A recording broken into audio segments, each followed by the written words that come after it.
കൊച്ചു സന്തോഷത്തിലേക്ക് എല്ലാവർക്കും സ്വാഗതം. ഇന്ന് ഞാനൊരു സാമ്പാറാണ് വയ്ക്കുന്നത്. അതിന് വേണ്ടി സാമ്പാർ പരിപ്പ് കഴുകി കുക്കറിലിട്ട് കൊടുക്കാം.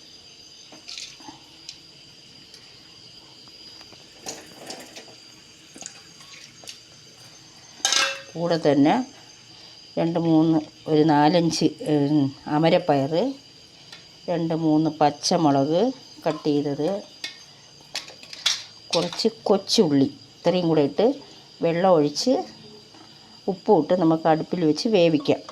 അത് വേവുമ്പോഴത്തേക്ക് മറ്റ് പച്ചക്കറികൾ അരിഞ്ഞെടുക്കാം. നമുക്കിനി കുക്കറൊന്ന് തുറന്ന് വെക്കാം. ഇതിലേക്ക് വെജിറ്റബിൾ വെള്ളരിക്ക ഉണ്ട്, ഉരുളൻകിഴങ്ങുണ്ട്, കത്തിരിക്ക ഉണ്ട്, മത്തനുണ്ട്, സാമ്പാറിനുള്ള പച്ചക്കറികളെല്ലാം ഉണ്ട്.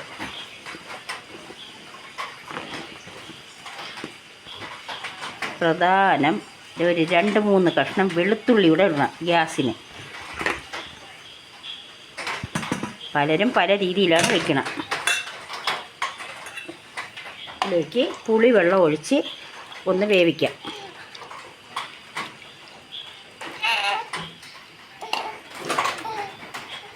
എന്നിട്ട് സാമ്പാർ പൊടി ഇടാം.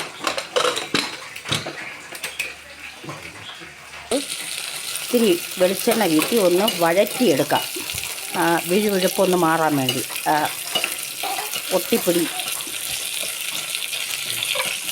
ഇതിൻ്റെ ആവിയൊക്കെ പോയതിന് ശേഷം കുക്കറൊന്ന് തുറന്ന് നോക്കാം. മഞ്ഞൾപ്പൊടി ഇട്ടാണ് വേവിച്ചത്. ഇതിലേക്ക് നമുക്ക് വഴറ്റി വെച്ചിരിക്കുന്ന വെണ്ടയ്ക്ക ഇട്ട് കൊടുക്കണം.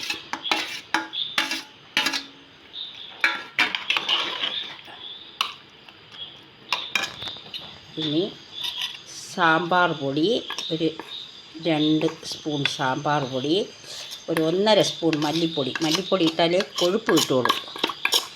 ചേമ്പ് മുട്ടയും ഒന്നും ഇപ്പോൾ പച്ചക്കറിയിൽ തരില്ല. പിന്നെ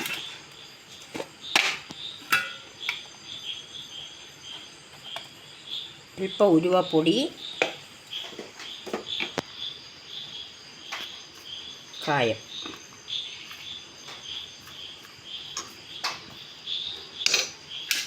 ഇത്രയും കൂടെ ഇട്ട് നന്നായിട്ട് ഇളക്കി കൊടുക്കാം.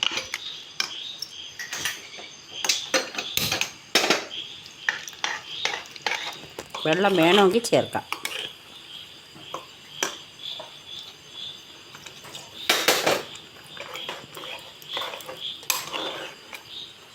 ഒന്ന് തിളയ്ക്കുമ്പോൾ നമുക്ക് കടുക് വറുത്ത് വെച്ചേക്കുന്നതിനെ ഒഴിക്കാം. പുളി ഒഴിച്ചു കൊടുക്കാം. ചൂട് വെള്ളത്തിൽ പിഴിഞ്ഞ് വെച്ചിരുന്നതാണ്.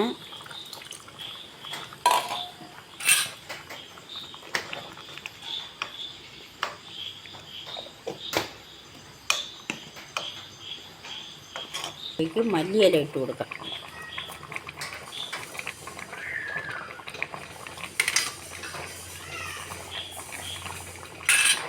ഇനി ഇത്തിരി കൂടുതൽ വറുത്ത് വെച്ചേക്കുന്ന ഇടാം. കരിവേപ്പിലയും ഉള്ളിയും വറ്റൽമുളകും ഇവിടെ. സാമ്പാർ ഇവിടെ റെഡിയായി.